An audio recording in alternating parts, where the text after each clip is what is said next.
Добро вечер во емисијата 360 степени на Алсат. Во ова издание донесуваме.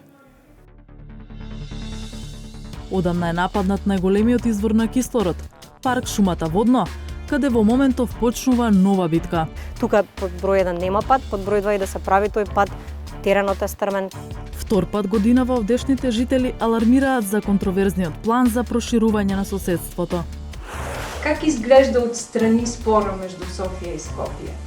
Јавно, че Българија не успјава да објасни својата позиција, но можем да си зададеме въпроса дали тази позиција изопшто е објаснима. Мора да го вратиме единството во партијата, кое што произлегува од резултатот на последните локални избори. Најавувам нови 17-ти конгрес, нова политика, нов концепт на земјиштво, наречен нов договор. Në vend që të kërkojnë letër dhe plastik në kontenjer me automjet të improvisuar dhe pa mbrojtje, Taran dhe kolegët e tij kanë në dispozicion automjetet elektrike ekologjike. Често пати имаме проблеми, да речам, предизвици пред потенцијалните инвеститори или донатори, затоа што не можеме да докажеме дека нашето дејствување е всушност наклонето кон социјално предпријатие. Ова е само најава. Реклами па сториите.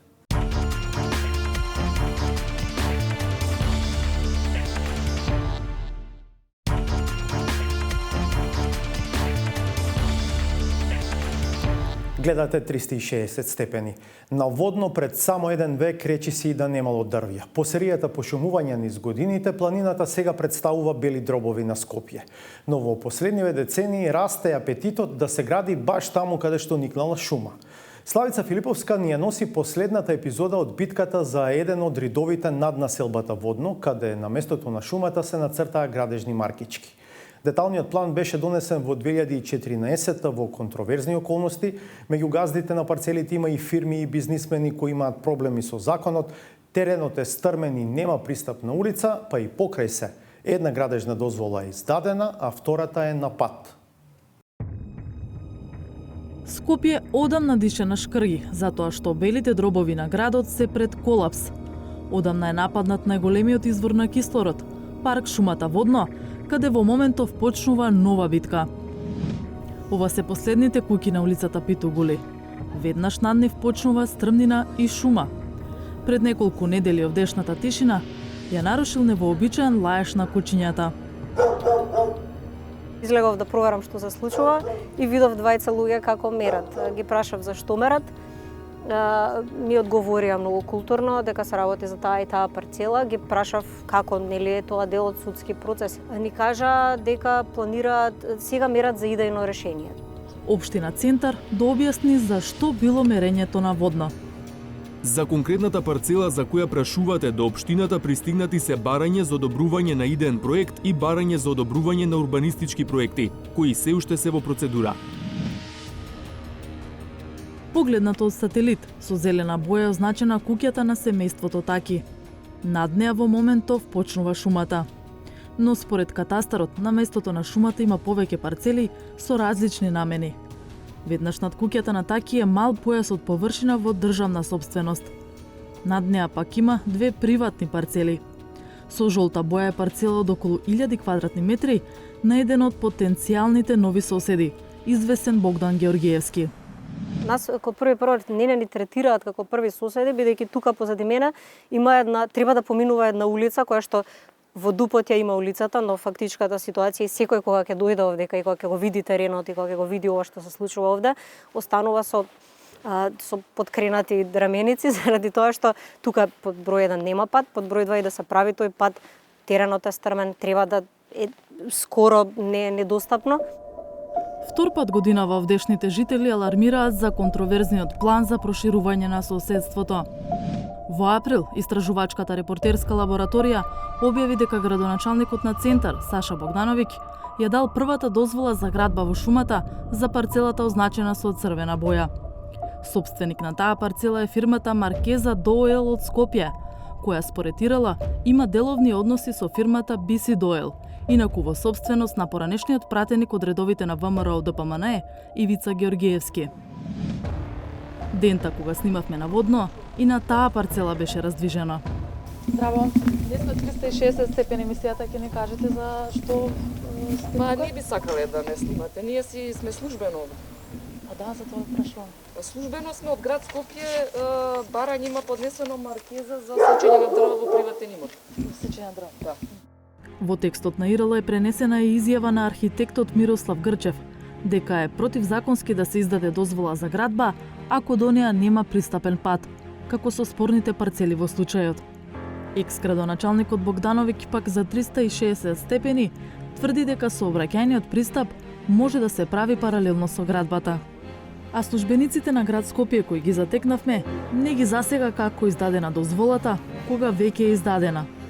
Објаснија дека мора да постапуваат ако не е заштитено шумско подрачје и дека мора да дадат дозвола за сеча на шумата, отие на приватен имот. Слична судбина најверојатно ја чека и другата парцела за која одобрението за градба е во процедура. Дали новиот градоначалник на општина Центар, Горан Герасимовски, ќе ги следи стапките на својот претходник и ќе го одобри барањето за градење среде шума на водно? Што е пресудно? Легалниот тек на барањата за градење или јавниот интерес? Кој ќе ја гарантира безбедноста? На овие прашања Герасимовски одби да говори пред нашата камера и побара да му се обратиме писмено. Одговори не стигнаа ниту по писмен пат. Ако се аминува градба и на втората локација за која алармираат водњанци, се отвара патот и до многу позвучните парцели во овој дел на водно. Над парцелите и околу парцелите на Маркеза и на Георгиевски распослан е имотот на фирмите Ексико, Кара и Мант Интернационал. Ексико е фирма чие тајно сопствеништво завршува во Швајцарија. Кара е фирма во сопственост на семејството Камчеви, а Мант е на поранешниот кошаркар и пратеник на ВМРО ДПМНЕ Пеце Наумовски. Урбанизацијата на овој потек ја скрои ВМРО ДПМНЕ преку Советот на општина Центар со кворум обезбеден со преседавачот Мирослав Шиповиќ, кој целно беше притворен па пуштен на слобода. Општинската надлежност да се донесе детален урбанистички план е дел од поширок генерален урбанистички план на Скопје, кој одекна во некогашните опозицијски бомби. Груевски лично, прецизно, договара со Енакиевски каде и колкава ќе биде парцелата на водно на име на фирмата од Ревизер, каде што управител е неговиот кум, за кој што бара да се прошири нагоре, се интересира за највисоката точка, сака никој да нема над него, бара пат што води до оваа парцела, тргува со плацеви, близко до куќата на Тодоровиќ на водно, како му е важно и се да се среди до април и така натаму. Еве слушнете ги снимките за имотот на Груевски. Многу добра локација. А ти ја видел на лице место? Да, беше. На ВФ или на надоле? Кога одиш на улицата нагоре, значи вртиш лево на кева, па одозгорова од десна страна.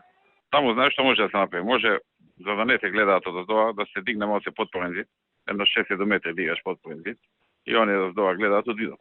Уствари така ќе дојде малку патот, ќе има тука малку насип. Како и да ќе мора да има насип. Да.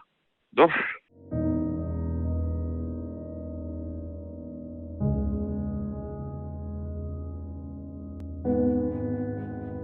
А водно некогаш било гола планина.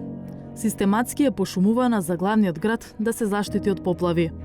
Со најновата одлука да се прогласи за заштитено подрачје од 5 категорија, уште повеќе е намален опфатот на заштитена површина.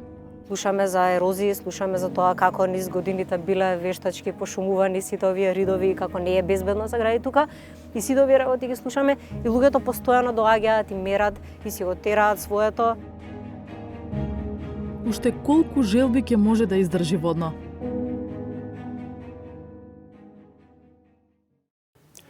Во врска со најавите или надежите за деблокада на евроинтеграциите на Северна Македонија, од повеќе страни стигнуваат сигнали дека тоа не само што нема да се случи до крајот на оваа, туку е речиси известно оти нема да има пробив ниту на почетокот на идната година, како што гласи новата мантра од властите во Скопје. Објективни познавачи на пошироката слика од ЕУ велат дека следната шанса е јуни, по француските претседателски избори, за кога Емануел Макрон најави самите у Западен Балкан. Ова на некој начин се совпаѓа и со ставот на новиот бугарски премиер Кирил Петков, кој во интервју за германски Шпигел побара 6 месеци за диалог со Скопје, велејќи дека ако веднаш дадат зелено светло, само ќе ги засилат позициите на националистите. Универзитетскиот професор и познат балканист од Белгија Раймон де Трес, зборувајќи за спорот меѓу Софија и Скопје, вели дека Бугарија не успева да ја објасни својата позиција на ниво на ЕУ. Професор Детрес, следващата седмица има възможност България да премахне ветото си за започване на преговори с Република Северна Македония. Вчера българското правителство каза, че няма промяна в българската позиция. Според България, Албания може веднага да започне преговорите, но Република Северна Македония не, заради споровете между София и Скопие. Вие сте историк, лично свързан с и професионално и лично свързан с Балканите, с България. Как изглежда отстрани спора между София и Скопие? Явно, че България не успява да обясни своята позиция, но можем да си зададем въпроса дали тази позиция изобщо е обяснима. Особено за външния свят, който не е чул нито за Гоце Делчев, нито за всички цар Самуил и така нататък. Този спор е нещо направо фантастично, нещо сюрреалистическо, дори бих казал.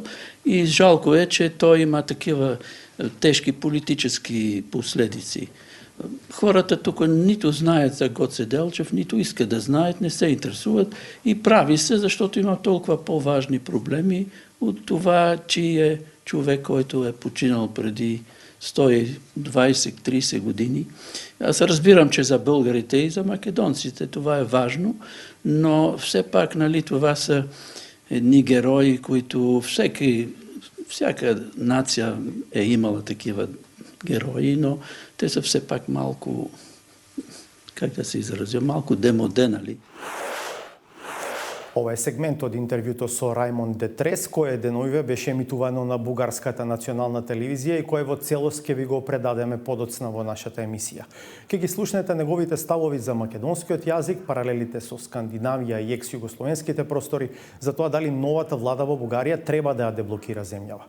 Де Трес е фламанец од Белгија, оженет за познатата бугарска поетеса Маја Панајотова.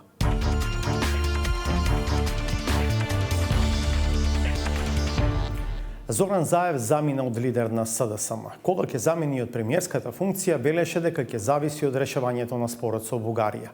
Ако тоа сега се одлага за јуни, логичното прашање е дали останува премиер дотогаш. Петар Клинчарски ги следеше вчерашните избори за лидер на Социјалдемократскиот сојуз, на кој победи Димитар Ковачевски. Општинскиот штаб на СДСМ во Траговскиот центар Лептокарија во Скопски Карпош беше само едно од 194 избирачки места низ државата во кои социјалдемократите гласаа за нов партиски лидер. Прашавме дел од нив што мислат за оставката на досегашниот лидер Зоран Заев, но и за очекувањата од новото раководство.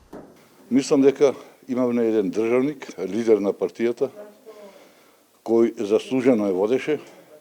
Неговиот чекор само он знае зашто даде оставка, макар да јас не сум за оставката негова. Повеќе посветеност имаше на надворешната политика околу влезот во НАТО и Европската Унија, така да малце се запостави внатрешната економија, внатрешно економските ситуации, што се и во партијата внатрешноста да се.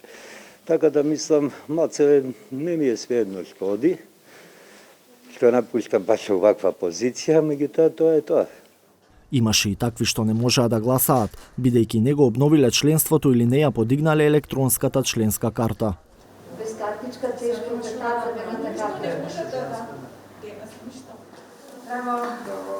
Проблеми со остварување на гласачкото право имаше и во избирачко место во центар, поради немање електронска картичка.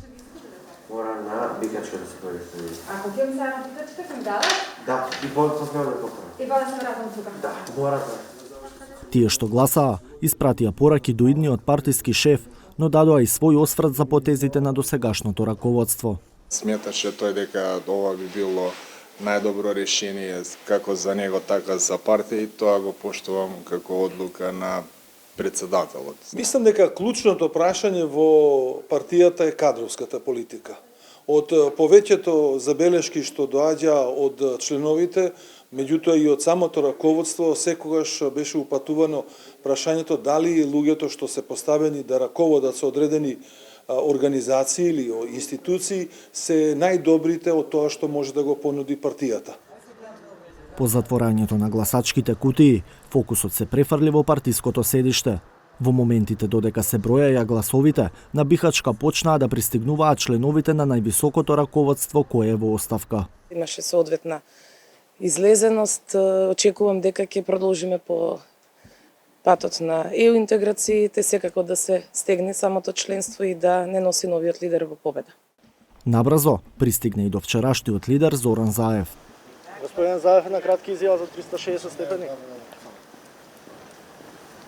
Каква среќа имам јас. Видите? Па поголема од ова По Заев, без придружба пристигнаа и подпредседателите на партијата, како и тројцата кандидати за лидер. Може би не се толку важни резултатите, како што е важно прашањето зошто нашето членство одлучи во голем процент да не излезе на избор. Нешто пред 22 часот, во прес-салата пристигнаа членовите на Централната изборна комисија за да ги соопштат резултатите. Влегоа и Бојан Маричич, Мила Царовска, Љупчо Николовски, Ватмир Битики, Сања Лукаревска, Стефан Богоев и Мартин Попов. Последни заеднички пристигнаа Зоран Заев и Оливер Спасовски. Комисијата соопшти од вкупно 44.406 членови излезени на гласање, за Димитар Ковачевски гласале 37.649. За поранешната подпредседателка Фросина Ременски 2836, а за ВД директорот на Дирекцијата за технолошко-индустријски развојни зони Јован Деспотовски 3319 со партијци. Неважечки се 602 ливчиња.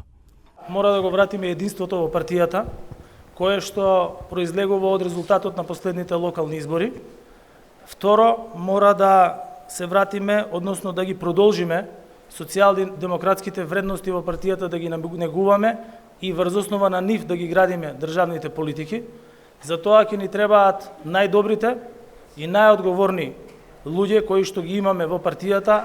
Откако се исцрпија новинарските прашања, првите честитки дојдоа од Заев, кој одлучи да не се обрати пред сопартијците и јавноста. Преку Фејсбук на новиот лидер му порача дека очекува посветеност, одговорност, отворен пристап и прогресивно политичко дејствување во интерес на сите граѓани. На помош, барем у партиското раководство, Ковачевски нема да може да се надева на поразениот Деспотовски, кој самиот отфрли таква амбиција.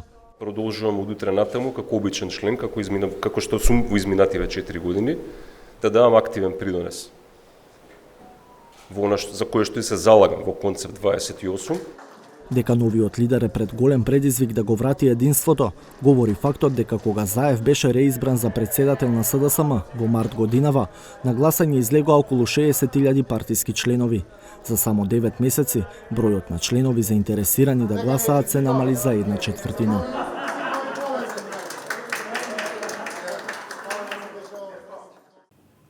Вчера беше изборен ден и во ВМРО ДПМН, иако помалку возбудлив од оној во СДСМ, бидејќи Христијан Мицкоски беше единствен кандидат за лидер на Конгресот, а и партијата е во опозиција на централно ниво.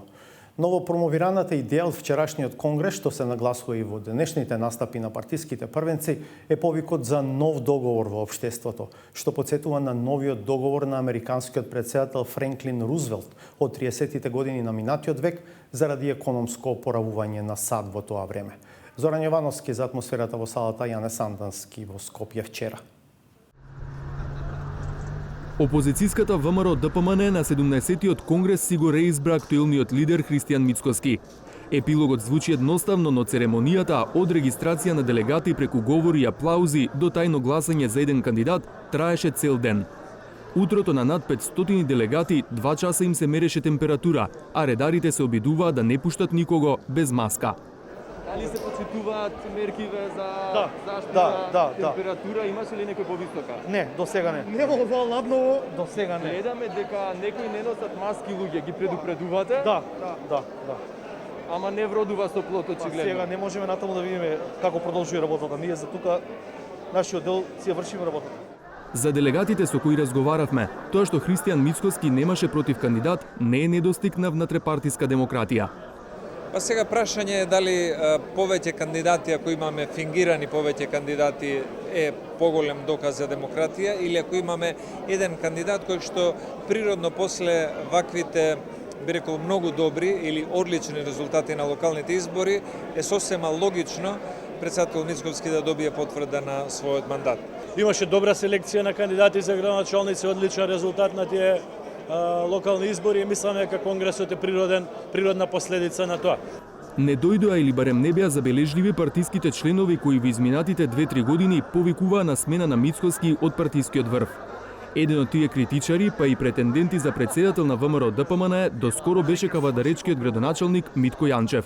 Иако делегат, тој не дојде на Конгресот, но изрази јавна поддршка за Мицкоски на Фејсбук, откако есеноска ја доби поддршката на партијата за втор мандат во Кавадарци. Јанчев не ни одговори зошто отсуствуваше, а од партијата го оправдаа со здравствени причини. Ако на Митко Јанчев не му е непријатно да застане до мене воопшто исто не би ми било непријатно да застанам до Митко Јанчев. Не го познавам лично човекот, повеќе од 3 реда муавет немаме свртено. Неговата иницијатива за промена на Христијан Мицковски падна во вода и најверојатно го искористил моментот на возможното и направил уметност во политиката. Мицкоски дојде непосредно пред почетокот, даде изјава, но не одговараше на прашања. Беше класично пречекан со партиската химна.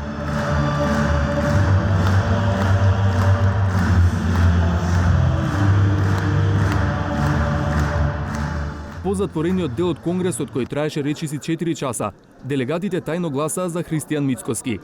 Некои од нив гласно негодуваа за метежот на гласачкото место. Мислам дека COVID-19 и дека еве и овој амбиент овде беше соодветен. Ке ставите неколку кутии, ке стануваме. Мислев на тесното грло што се создаде горе. Меѓутоа, веројатно тоа беше врзано, се подпишувате, нели? Ви даваат гласачко ливче и одите. Ама во COVID-19 може би требаше да биде малку поинако организирано. Или јас прв пат сум на Конгрес, па тешко се снаоѓам. Пред Конгресот, Мицкоски најави кадровски промени во партијата. Па го прашавме екс-техничкиот премиер Емил Димитриев, кој беше делегат, што мисли какви кадровски промени и се потребни на партијата. Јас тука предимство давам на луѓе кои што имаат изградено своји компетенции во областите во кои што се надградувале како образование, работно искуство и така натаму. Тоа е едниот сегмент и луѓе кои што во своето работење својот личен етички и морален кодекс го немат нарушено, значи останале условно кажано некомпрометирани како личности со некоја вредност која што може дополнително да се искористи, а не била искористена во минатото. 4 години како лидер Мицкоски ги помина во опозиција, губејќи ги председателските во 2019 година и ланските парламентарни избори. Ставовите за договорите што власта ги постигна со Бугарија и со Грција, како и изборните порази доведоа до формирање повеќе струи во партијата, од кои некои бараа и негова оставка. Сепак, резултатот од локалните избори годинава ги зајакна позициите на Мицкоски и покрај неуспехот на идејата за ново парламентарно мнозинство. Во овие 4 години од претходниот конгрес на партијата, кој што се одржа во Валандово, председателот Мицкоски успеа да ја стабилизира ВМРО ДПМН и да ја врати на победнички патеки. Да не забораваме дека пред 4 години ВМРО ДПМН доживеа тежок пораз на локалните избори. Беше под сериозен сомнеш и на домашната и на меѓународната јавност. Исто така имаше сериозни проблеми во функционирањето, значи од една партија во условно кажано клиничка смрт, за 4 години ја донесе до најголемата победа на локални избори кои што било која опозициона партија било кога ја имала. По потврдата дека е реизбран за лидер, Мицкоски зборуваше за новата доктрина на партијата, а спомна и потреба од нов општествен консензус, кој го нарече со истото име како и реформскиот процес на поранешниот американски претседател Франклин Рузвелт – нов договор. Најавувам нови 17-ти конгрес, нова политика, нов концепт на заедништво наречен нов договор.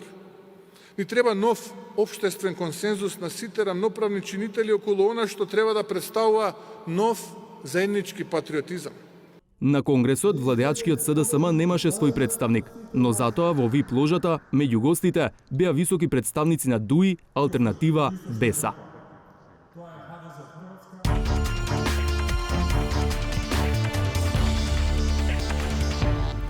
Селекција на отпадот, посебни контейнери за посебен вид отпад, рециклирање. Ова се само некои од најчесто споменуваните термини и идеи во дебатата како да почиста животна средина. Но на терен, барем во земјава, примената на оваа високо благородна мисија е сведена на грда слика за парче леп. Ако некој практично придонесува за селекција на отпадот, тоа се илјадниците неформални собирачи кои на пекол жешко и на мраз студено собираат пластика, хартија и метал по контейнери и депонии, најчесто со небезбедни импровизирани возила. Никогаш нема да дочекаат социјална, пензиска и здравствена заштита од вработување, а многу од нивните деца нема да завршат ниту основно училиште, бидејќи мора да работат со нив. Но не мора да биде така. Едно младо, така наречено социјално предпријатие од неодамна почна обид целосно да ја смени приказната. Хекура на Кифи. Çdo mëngjes në ditët e punës, për Taran Çabani nga Shutori Zari, fillon si për çdo shkopian tjetër që ka punë. Del nga shtëpia në një kohë të caktuar për të shkuar në punë në kohë. Ai dhe disa kolegë të tij janë grumbullues të mbetjeve jo të rrezikshëm për reciklim, por jo siç është mësuar të shoh opinioni. Në vend që të kërkojnë letër dhe plastik në kontenjer me automjet të improvizuar dhe pa mbrojtje, Taran dhe kolegët e tij kanë në dispozicion automjetet elektrike ekologjike. Ata parkojnë në një hapësirë të përshtatshme, ku çdo mëngjes kontrollojnë fillimisht a janë në rregull dhe më pas shkojnë në teren, në vende të paracaktuara. Unë kanë pusitin e znat, imam pogone mbroj zgradi, postavljamo me kanti. Pa najma u kudu jest 3 zgradi, pogone me objekti, po na tam može povish. Avantazhi i dytë për Taranin ndaj mbledhësve jo formal është sa ai nuk mbledh plastik dhe letër nga rruga. Detyra e tij është mbledhja e mbetjeve që mund të reciklohen nga ndërtesat e banimit. Në secilin kat të kësaj ndërtese në Karposh të Shkupit, Taran ka vendosur 2 kontenjer kartoni, njëri për plastik dhe tjetri për letër. Marrëveshja për vendosjen e tyre është nënshkruar nga banorët dhe ndërmarrja sociale Ready Recycling, kompani për të cilën punon Tarhani. Taki, siç e quajnë kolegët, është njëri nga të punësuarit në kompani, që ka synime të shumta, por kryesisht të ndihmojnë grumbulluesit e dirigjeshëm jo formal që të formalizohen dhe në këtë mënyrë të ushtrojnë të gjitha të drejtat e punës, sigurimet shëndetësore, sociale dhe pensionale. Татко ми собираше пластика мляво, ама тоа беше неформален работник, приватен. Нема здравство, не беше пријамен. Тоа многу влијае на мене. Сега сум формален работник, пријамен сум, ми иде стаж. Për shkak se është i siguruar, të siguruar janë edhe 3 fëmijët e Tarhanit. Ja imam семејство и тоа многу влијае на нив. Повеќе тоа здравството влијае. Тоа осигурувањето ми е важно, платено е здравството со децата. Kjo mënyrë e grumbullimit të plastikës dhe letrës nuk është e mirë vetëm për të drejtat dhe pozitën sociale të punonjësve të Redit dhe familjeve të tyre, por edhe për mjedisin. Të kënaqur janë shprehur edhe banorët e ndërtesave ku Taki dhe kolegët mbledhin mbetje për reciklim. Мислам дека 2 пати неделно поминуваат. На почетокот првите 10 дена има мал застој, која се собра повеќе пластика и шишиња кои што комшиите редовно си ги фрлаат во новите редими.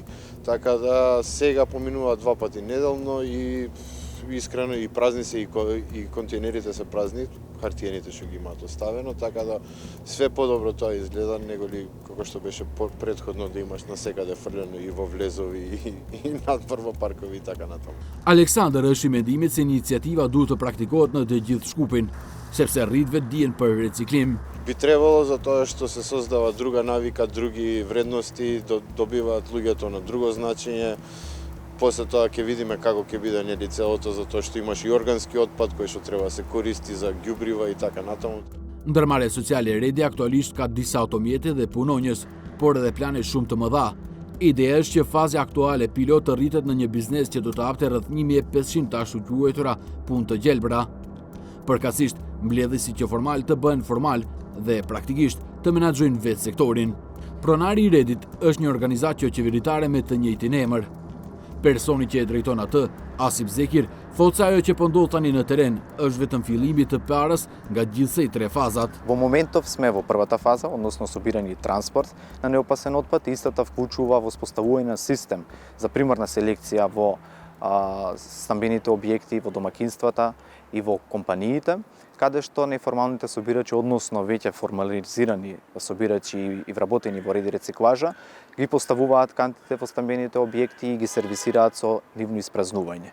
Потоа ги транспортираме во собираниот отпад, го транспортираме во лиценцирано складиште, кое што понатаму врши дополнителен процес за рециклирање. Faza e dytë duhet të hapja dhe menaxhimi një qendre për trajtimin dhe klasifikimin e mbetjeve, me çka mbledhësit do të realizonin të ardhura nga tregtimi i mbetjeve. Faza e tretë, tani për tani një fazë e largët, është fillimi i reciklimit të mbetjeve. Por që gjithë ideja të funksionojë në teren, Asip Zekir thotë se është e nevojshme ndryshimi i legjislacionit me të cilin ndërmarrjet sociale do të merrnin një stimul të caktuar nga shteti. Реално првата драфт верзија која што беше прикажана за Законот за социјални предпријатија веќе е започната од 2015 година, меѓутоа за жал се уште не е усвоена и токму поради тоа нас ни представува една пречка за да може да действуваме како социјално предпријатие. Често пати имаме неколку проблеми, да речам предизвици пред потенцијалните инвеститори или донатори, затоа што не можеме да докажеме дека нашето действување е всушност наклонето кон социјално предпријатие. Исто така и од административна гледна точка и од финансиска гледна точка, навистина сме позади чекор назад од останатите предпријатија, поради тоа што ние сме сепак социјално предпријатие, меѓутоа делуваме и сме под еден ист закон како и останатите предпријатија. Ndërsa shteti, më saktë Ministritë e Punës dhe Politikës Sociale dhe Mjedisit tashmë kanë treguar dhe premtuar mbështetje për redin, por edhe për nisma të ngjajshme. Por sipas njeriu të parë të Mjedisit, mbështetja nuk duhet të jetë domosdoshmërisht nëpërmjet një ligji të ri. A ka nevojë për ligj specifik për ata? Tash kjo është një bisedë që ne si qeveri, normalisht si shtet, do ta mbajmë bashkë me Ministrinë për Punë dhe Politikë Sociale. Deri në miratimin eventual të një ligji të ri, Nureddini thotë se ndërmarrjet sociale si redi duhet të përdorin ligjet për menaxhimin e mbetjeve të miratuar së fundmi. Ndër të tjera, ata përshkruajnë çdo kompani që gjeneron mbenturina të paguajë paraprakisht për grumbullimin e tyre.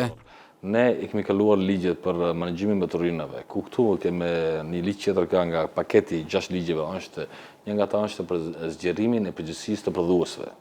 Më thënë, ata kanë një përgjegjësi të re, kanë një përgjegjësi për të ngumbullimin e mbeturimeve të cilët ato i vendosin në treg. Bashkë me ato skema që janë jo profite, do të angazhohem me këta organizata, të bashkëpunojmë me ata për të ngumbullimin e mbeturimeve të selektuara. Nga Ministria e Punës dhe Politikës Sociale nga ana tjetër ishin më të drejtë për drejtë. Thonë se me mbështetjen e eksperteve të BE-s, po punohet për një ligj të ri. Со воспоставување соодветна правна рамка треба да се уредат суштинските карактеристики на социјалните предпријатија, како што се дефиницијата за социјално предпријатие, критериумите за стекнување статус на социјално предпријатие, нивната регистрација и даночниот третман, финансиска поддршка, градење на капацитети, воспоставување на локални партнерства неопходни за водење на социјалните предпријатија, дефинирање на инклузивната улога на социјалните предпријатија и креирањето работни места за ранливите групи граѓани во локалната заедница. Në pyetjen se kur do të miratohet një ligj i tillë, nga Ministria e Punës dhe Politikës Sociale thon vitin e ardhshëm. Sa më shpejt, aq më mirë, do të thoshin nga redi. Për shkak se ndërmarrjet sociale jo vetëm që duhet të mbrojnë të drejtat e punës të marginalizuarve, por edhe t'i kthejnë fëmijët në shkollë, të përmirësojnë kujdesin shëndetësor të shumë familjeve dhe jo më pak e rëndësishme, të përmirësojnë mjedisin.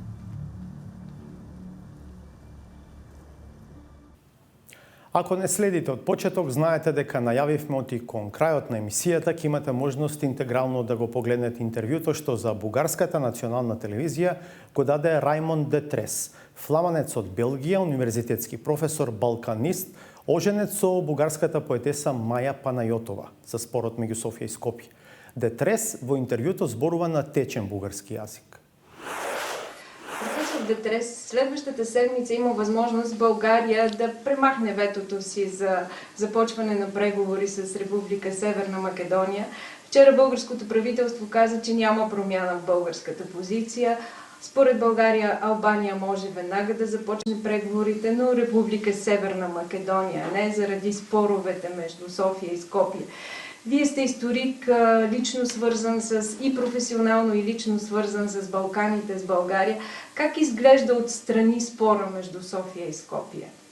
Явно, че България не успява да обясни своята позиция, но можем да си зададем въпроса дали тази позиция изобщо е обяснима. Нали? Особено за външния свят, който не е чул нито за Гоце Делчев, нито за всички цар Самуил и така нататък. Този спор е нещо направо фантастично, нещо сюрреалистическо, дори бих казал. И жалко е, че той има такива тежки политически последици. Хората тук нито знаят за Гоце Делчев, нито искат да знаят, не се интересуват и прави се, защото има толкова по-важни проблеми от това, че е човек, който е починал преди 120-30 години. Аз разбирам, че за българите и за македонците това е важно, но все пак, нали, това са едни герои, които всяка нация е имала такива герои, но те са все пак малко, как да се изразя, малко демоде, нали? В този смисъл, как гледате на този спор за езика, македонски език, български език, за националната идентичност, за нацията? Специално за езика, това е безспорно, че македонски език, аз го наричам така, е основан върху диалекти, които влизат в състав на един континуум, както го наричат езиковедите, на диалекти, към които падат и българските и македонските. Нали? В това отношение, като език на това на равнище, става дума за един и същи език, обаче на света има безброй пример на такива на езици, книжовни езици, държавни, официални, стандартирани езици, които са основани върху такъв континуум на диалекти. Скандинавските езици, например, в Югославия сега има хърватски, който сръбски, хърватски, босняшки, църногорски. Всички тези езици са основани на същия континуум от диалекти. Обаче всяка държава си има право да нарича този език както си иска. Освен това, тези книжовни езици и македонския функционира от 60-70 години и в литературата, в образованието, в медиите, навсякъде, както един съвсем нормален книжовен официален език. Това да се отрича, че има такъв език, просто е смешно. Защо според вас исторически проблеми между две държави се превърнаха в критерии за членство в Европейския съюз? Историците могат да спорят, нали? И българските историци са прави в много отношения, не във всички според мен, но в много. И македонците не са винаги криви и те имат право. Обаче този спор е спор на академично ниво, нали? Спор между учени, историци. Политиката е нещо съвсем друго. И всъщност аз мисля, че политиката пречи на решаването на спора. Ако България дига това вето, и махна това вето, отношенията между македонците и българи ще се подобряват безспорно, нали? Неизбежно. И този спор ще може да се реши по много по-лесен начин. Това с насила не става. Това е един много бавен процес в академичния свят в Македония и в самите хора, нали, да свикват с мнението на другите, да разбират как мисли другия за едни въпроси и така ще се реши. Не с налагане. Нали. Това вето е контрапродуктивно направо. А сега напоследък в дискусията се намеси и факта, че според българската страна тече процес на дебългаризация. Можем ли да говорим за такова нещо в днешно време? Ако има такава политика в Македония, тогава българите там трябва, според мен, да се обърнат към Брюксел. Там има съответни инстанции, които пазят човешките права, а това да не мине през България, защото това е малко невероятно. Нали? Те не се оплакват Брюксел, обаче България се оплаква заради тях. После, сега съвсем ще звучи лошо, но къде са тия българи? Има една партия, нали, на Петър Колев, който основана 18-та година, 20-та година участва в парламентарните избори, печели 0 0,38%. Нали, тия българи, които искат българско гражданство, поне да гласуват за тази българска партия в Македония. Ама не. Във вашата книга за Балканите, историята на Балканите, споменавате, че 70 000 македонци са взели български паспорти. Според вас това по вътрешно убеждение ли е, заради това, че се чувстват българи, или по-скоро поради факта, че все пак България е член на Европейския съюз? Сигурно някои много, не знам колко, по вътрешно убеждение, макар че има и албанци, които са станали изведнъж българи, но сигурно и много заради паспорта, нали? Обаче пак питам, защо тия 70 000 не са гласували за Петър Колев там? Нали? Гласували са, ако си спомням добре, 3500. Края на 90-те години изглеждаше така, сякаш отношенията между България и Република Северна Македония така бяха изгладени. Защо изведнъж отново се появи този спор точно преди момента, когато Република Северна Македония иска да стане член на Европейския съюз? Използва се от политиците. Имаше дълъг спор с Гърция.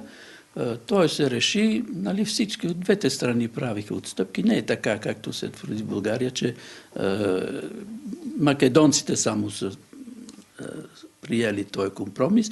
Гърция не е искала да има в името на държавата думата Македония. Но сега има Северна Македония, се казва. Това е отстъпка от гръцката страна. Така и българи ще трябва да правят една отстъпка, да намерят компромис или да намерят някаква формулировка, което, нали, има такива в политиката формулировки, които двете страни могат да го приемат. Меркел, която си отиде наскоро, беше взела много при сърце това да започнат преговорите с Македония и с Република Северна Македония и Албания. Очевидно това не стана. Сега очакванията са насочени към Франция, към Емануел Макрон. Дали според вас ще има разрешение? Дали македонците някога ще станат членове на Европейския съюз? Сигурно ще станат. Нали? Това може да трае още няколко години, но сигурно ще стане. Аз мисля, че трябва да има натиск от Европейски съюз, защото сега тази идея, че Северна Македония, България трябва сами помежду си да си решат този спор и после да влезат. Все пак Европейски съюз също е интересована страна. Тя има интерес да влезе Северна Македония.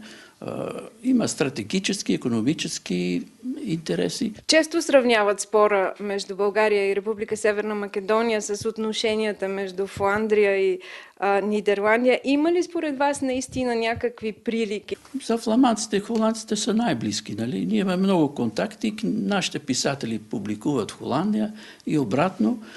Имаме смятаме Фландрия, фламандците смятат, че техният език е нидерландски, официално се казва нидерландски, макар че помежду си го наричат фламандски и в Холандия също го наричат фламандски.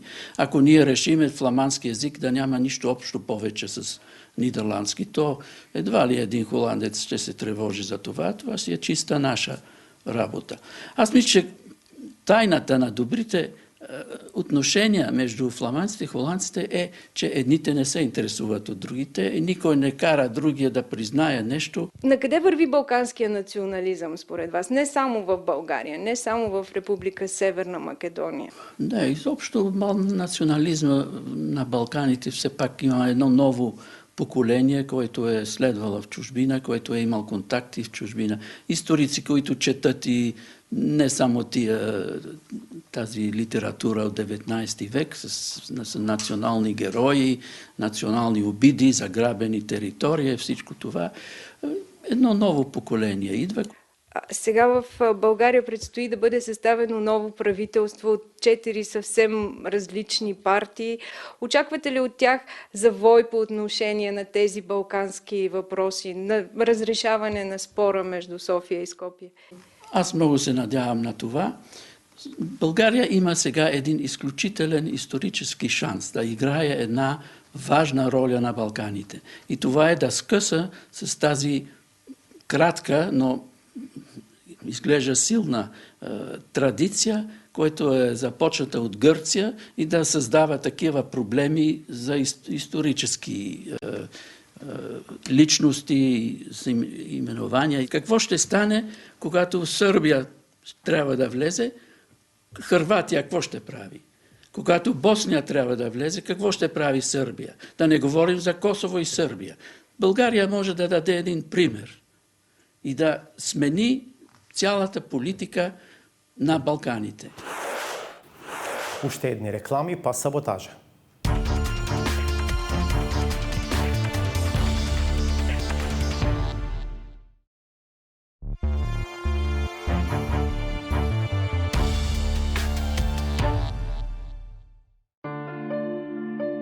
На задоволство, особено на диаспората, Заев во политичка смисла е минато. По вчерашниот избор на нов председател, благодарејќи на подобрата меморија која имаат од нас кои живееме во државата, тие убаво ни освежуваат и не подсетуваат на се што всушност сме заборавиле дека ни се случувало.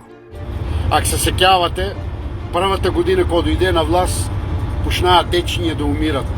Што се раѓат? Многу дечиња умираат. Па многу народ умреа, ги убиваа поред Вардарин, ги вадаат деловите од телото. И многу работи се случи, сега да не ги повтарам. Наистина нема потреба од повторување кога причината за отсуството на меморија не се должи на нашето незнаење, туку на состојбата на несвесност која продуцираат светските елити или поточно длабоката држава, која преку магичната кутија ни го контролираат секојдневието и животот, дури без да знаеме за тоа. Ја контролираат свеста. Значи, а за да ја контролира свеста, тој мора да има овие своји инструменти, а тоа се телевизија. Телевизија е направена во ЦИА, значи ЦИА, тој е производ на ЦИА. И практично вие со телевизорот имате агент во својот дом, кој непрекидно ви пушта информации и вие непрекидно се хипнотизирате, се труете со тие информации. Така и ни се случи масовната заблуда со коронавирусот. Среќа што има мудри луѓе од Битола кои не ја расчистуваат таа магла и со сето свое знаење и прегледи на социјалните мрежи укажуваат на непобитни факти за негативните ефекти на вакцината, која како што тие со научни истражувања утврдиле, најчесто се огледа со примерот на спортистите кои како што велат, поради неа како покосени паѓаат на борилиштата. Најпрво беше нели онај Кристијан Ериксен од Данска, на следот такмица падна човекот, дури не може да се опорави, сега ќе почне со тренинзи. Значи тоа беше на тоа че пола година човекот не може да се опорави, а спортистот е чист здрав, така трчеше така да се по форма. Добро е што човекот оздраве од оние кои не успеа во таа мисија изгледа имаат друга употребна вредност, штом лидерот на еден од влијателните политички субјекти јасно е изразува својата неувереност со постапките кои според протоколите се преземаат по кобниот крај. И се закопуваат во лимени сандоци, што е симптоматично, значи не се дава да се отвори сандакот, да се види во која состојба, во каква состојба е телото на починатиот. Значи тука се раѓа еден сомнеш дека можеби се искористуваат тие нестрикни луѓе за вадење на органи, трансплантација кај луѓе кои што им требаат тие органи. Може да не веруваат во медицината и да протестираат против вакцините и маските, но се подготвени да носат фолии со шпиц на главата за да се одбранат од 5G мрежата и како надрилекари, приватно да ги нудат своите алтернативни знаења за лекување на најразлични болести. Ова е хиджама, стар лек, повеќе од 1400 години, се користи за лечење на мигрена, висок притисок, депресија, синуси и така натаму. Ова е еден пример да видите. Ова е лоша крв, токсини. Во државни болници го нема, само на приватни установи може да се најде. Моментално Емин болува од синуси. И на крајот, сите зборуваат за тоа дека се што прават е за децата. Еве директорката. Добро утро. Добро утро. Како сте? Одлично, благодарам. Вие како сте? Добри сме. Драго ми. Победни. Лена треба да влезе и нема да почитува протоколи, како што... Нема да плачеш, Сунце. Нема потреба да плачеш. Сакаш нормално. Лена Мача. Лена Мача. Ајде, Сунце. Значи не е убаво пред Лена овие работи да се случуваат воопшто. И тоа едно дете не смее да биде доведено во ваква непријатност. Особено не кога за тоа што му се случува, без право кому било да му се суди. Се претпоставува дека е одговорен токму тој што го довел во таква ситуација. Оти ниту една идеолошка агенда не е повредна од детската солза. Завршуваме. Пријатно до петок во 22.